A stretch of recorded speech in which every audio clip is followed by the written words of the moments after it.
হাঁস লালন পালন করে বছরে ৫ থেকে ৬ কোটি টাকা আয়ের স্বপ্ন দেখছেন খামারি মোনাজাত আলী।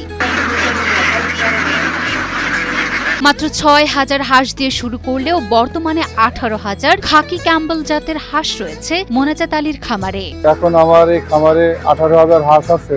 আশা করা যায় আমার ৪-৫ কোটি টাকা লাভ আশা করছি আর কি হবে। প্রথম বছরই আশাতীত লাভ পান মোনাজাত, এরপরই বাড়তে থাকে খামারের পরিধি এবং হাঁসের সংখ্যা। প্রথমেই ৬,০০০ হাঁস নিয়েছিলাম। ৬,০০০ হাঁস হলো জিরো বাচ্চা নেওয়ার পরে আমার হচ্ছে বোর্ডিং অবস্থায় আমার হলো ১,০০০ কি ১২০০ মতো মারা গেছিল। তো তাতে ছিল হলো ৪৮০০ হাঁস। ৪৮০০ হাঁসে আমার প্রতিদিন ডিম হয়তো ১২০ কাছে, অর্থাৎ হলো ৩,০০০ ঊর্ধ্বে আর কি। তো সেই ক্ষেত্রে আমার হলো গত বছরে আমার অনেকই লাভ হয়েছিল, প্রায় সব খরচ বাদ দিয়ে কোটির উপরে লাভ হলো। চুয়াডাঙ্গার দামুড়হুদা উপজেলার কলাবাড়ি গ্রামে গড়ে উঠেছে মোনাজাত আলীর বিশাল হাঁসের খামার। ২০২৩ সালে টেলিভিশন ও ইউটিউবে ভিডিও দেখে তিনি প্রথমে মাত্র ৬,০০০ হাঁস দিয়ে শুরু করেন তার এই খামার। বিভিন্ন চ্যানেলে দেখি যে হাঁসের খামার করে অনেক লাভবান হয়, বা হাঁসের খামার করলে বা মানুষের মাঝে যে দেশি হাঁস আমি করেছি, এই মানুষের সমাজে দেশি হাঁসের ডিম দেবো বলি আমার খামারটা করা। তো আমি যে হাঁসের খামারটা করেছি ২০২৩ সালে শুরু, আজকে ২০২৫ সাল। তো আল্লাহর রহমতে আমার হাঁসের খামারে আয় উন্নতি আল্লাহর রহমতে ভালোই আছে। হাঁসের লালন পালন ও রোগ ব্যাধি কম হওয়ায় এ থেকে ভাগ্য বদল করা অনেক সহজ বলে মনে করেন উদ্যোক্তা মোনাজাত। চলতি বছর তার খামারে ১৮,০০০ হাঁস রয়েছে। এসব হাঁসের একাংশ ইতিমধ্যেই ডিম দিতে শুরু করেছে বলে জানান তিনি। আমার হাঁসে আমি নিজে ফিড তৈরি করে খাওয়াই এবং মাঠে চড়াই, তারপরেও দেশি হাঁসের ডিমগুলি আমরা বিক্রি করি। তো আল্লাহ পাকের রহমতে ডিমও বেচা কিনা ভালোই আছে। আমাদের পরিবারের যে ডিমের চাহিদা, এখান থেকে আমরা সহজলভ্য মূল্যে আমরা ক্রয় করতে পারি, যাতে আমাদের পারিবারিক চাহিদা এবং ভাইয়ের এই ব্যবসাকে আরো সুপ্রসারিত করা যায়।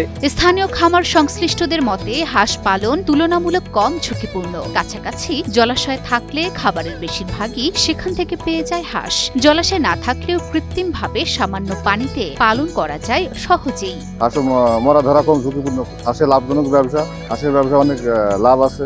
এই ডিম প্রোডাকশন দেওয়া যায়, ডিম পানি যায় ভালো করে, খাবার পরিপূর্ণ খাবার দেওয়া যায়। আমার এই হাঁসগুলা কে হচ্ছে তাড়াতে হবে না, কেউ বলতে হবে না ঘরে চলো কি চলো, ওরা ইচ্ছা মতো এমন ভাবে প্রশিক্ষণ করা, এবার ইচ্ছা মতনই ওরা ওদের মতো ওরা হলো চলাফেরা করে। এদিকে জেলা প্রাণী সম্পদ বিভাগ থেকে নিয়মিত খামারিদের কি বুঝলেন ভাই, অনলি যেটাই চাই পরামর্শ দেওয়া হচ্ছে বলে জানান জেলা প্রাণী সম্পদ কর্মকর্তা ডাক্তার মোহাম্মদ শাহাবুদ্দিন। প্রাণী সম্পদ থেকে আমরা এদেরকে বিভিন্নভাবে সহায়তা করে থাকি। কখনো কোনো রোগবালাইয়ের প্রাদুর্ভাব হয়, আমাদের ডাক্তার যারা আছেন, কর্মকর্তা যারা আছেন, তারা তাদের পাশে সব সময় থাকি। এছাড়াও খাকি ক্যাম্বেল, জিন্ডিং ও ইন্ডিয়ান রানার জাতের হাঁস পালন লাভজনক, আর মাংসের জন্য বেইজিং জাতের হাঁস পালন অত্যন্ত লাভজনক। বছরে নির্দিষ্ট কয়েকটি টিকা নিলেই হাঁস পালন প্রায় ঝুঁকিমুক্ত। হাঁসেরও কিছু উন্নত জাত আছে। হাঁসের উন্নত জাতের ভিতরে খাকি ক্যাম্বেল একটা ভালো জাত, তারপরে জিন্ডিং এটা একটা ভালো জাত, ইন্ডিয়ান রানার এটা একটা ভালো জাত, আর মাংসের জন্য একটা জাত আছে সেটাকে বলে বেজিং জাত।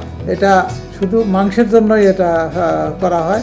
জেলা প্রাণী সম্পদ দপ্তরের তথ্য অনুযায়ী চুয়াডাঙ্গায় বর্তমানে রয়েছে ১৯২টি হাঁসের খামার। মোট হাঁসের সংখ্যা প্রায় ৪.৫ লাখ। এখানকার ডিম ও মাংস স্থানীয় চাহিদার বড় অংশ পূরণ করছে।